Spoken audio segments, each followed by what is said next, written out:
Welcome back to my workshop. Now in this video, which is the first I've done for quite a while now, I'm going to be making a bucket, but not any old bucket. This is an Anglo Saxon burial bucket. As you can imagine, it's not a great call for Anglo Saxon burial buckets these days, but I'm making this one for a museum, so they need something just so they can show everybody this is what an Anglo Saxon burial bucket looked like. This particular one was found, or the remains of it were found, in a place called Codham in Suffolk, which is a county on the east of England. So what I've started off is I've calculated I need 18 of these. This is the staves. I've made these out of beechwood and I've already cut the angle on the side. What I now need to do is to hollow out the inside. This tool I'm using is called a scorp. It's really a chair maker's tool for hollowing out the bottom of Windsor chairs, but it just so happens it's perfect for what I need here.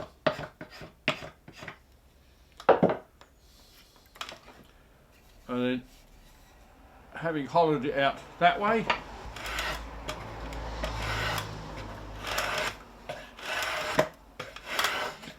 and what you can now see is I've curved it that way and hollowed it out that way. So I just need to do 18 of these and then I can make the bucket up. So as you can see, for the first time I've got the sides of the bucket assembled. It's a slightly unusual one, this one. It's a very shallow angle. Normally a bucket would sort of come at quite a steep angle, which means you can wedge the hoops on really easily. On this bucket it's a bit more of a challenge. The difference in the diameter between the top and the bottom is about 6 mil, which in bucket terms is nothing. So I'm having to be particularly accurate. This is my set of plans.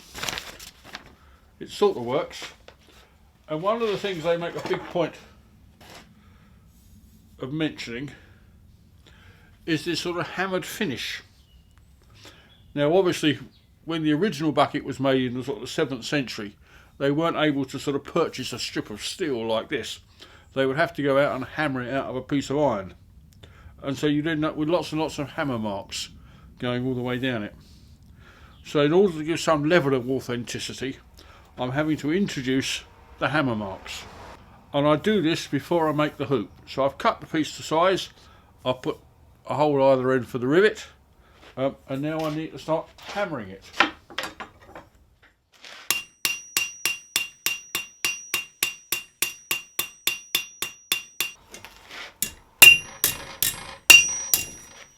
And now I'm happy with the hammer marks, let's make the hoop.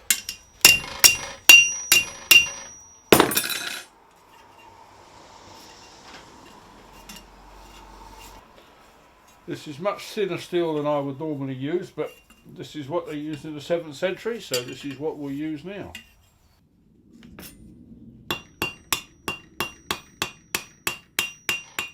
Now this is about the one tool that I have that you won't find very easily. This is a blacksmith's comb, but it's the biggest blacksmith's comb I've ever seen.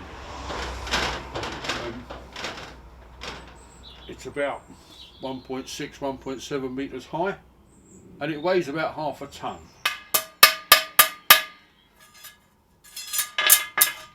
As a way of truing up rings, I've never found a better way. Needless to say, it cost me a fortune, and I didn't buy it new. I hate to think what it cost new.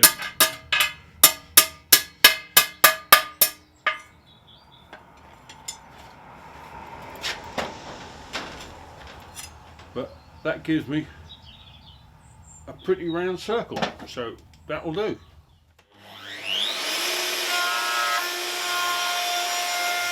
As we can see, I've cut a groove all the way around the inside there.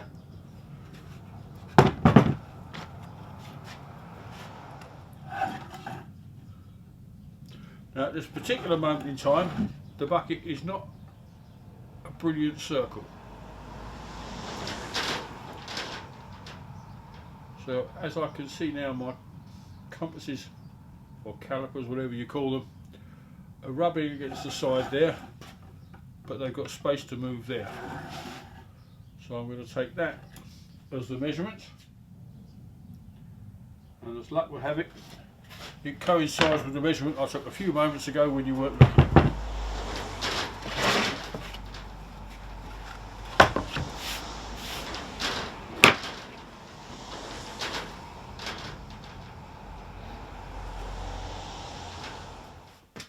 So as you can see, I've cut that out on the bandsaw. It's 12mm thick that way, the groove is 10mm. So what I need to do is to cut a bevel sort of around this edge here. So I do it with a spoke shave.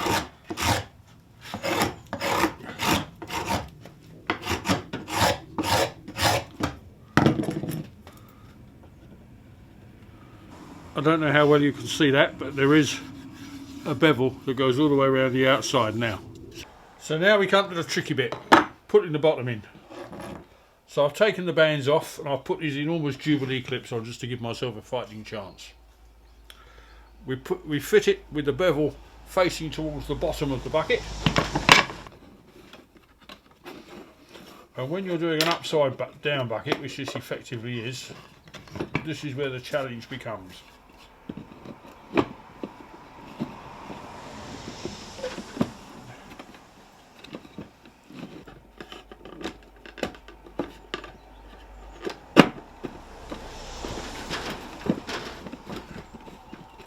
Right, so we've now got that seated in the groove. So now I'm going to turn it upside down.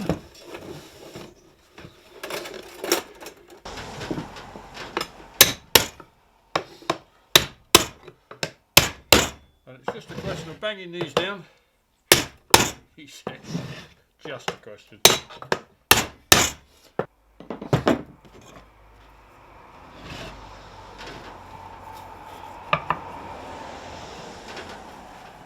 Now, purely cosmetic, I like to line up one joiner with the one below. And it just makes it that little bit nicer. If you hammer it down on the anvil, life suddenly becomes so much easier. It's just a question of going around, hammering, tightening, and slowly that will become, I mean, already you can make it, already you can hear it's pretty good.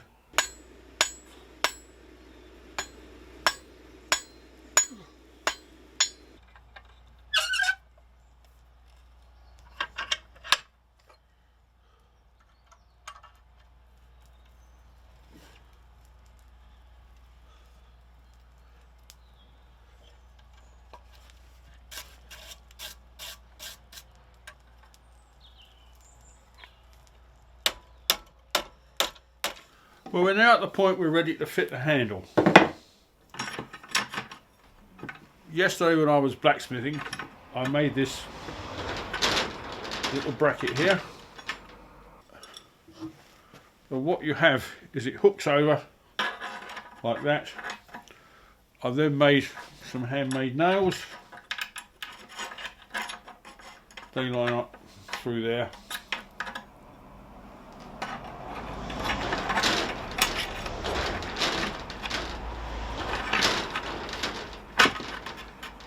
Now this is the first time I've ever done brackets like this, and I must admit, having done them, I rather like them.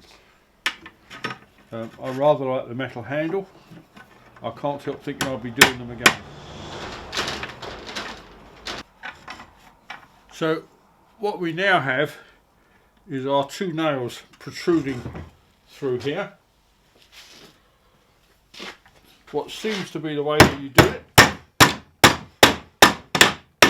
is you then bend the nails in. So finally we have a finished bucket. It's taken a ridiculous amount of time to make it. This has probably taken me 3.5 days. means it's not really a commercial proposition to try and make them.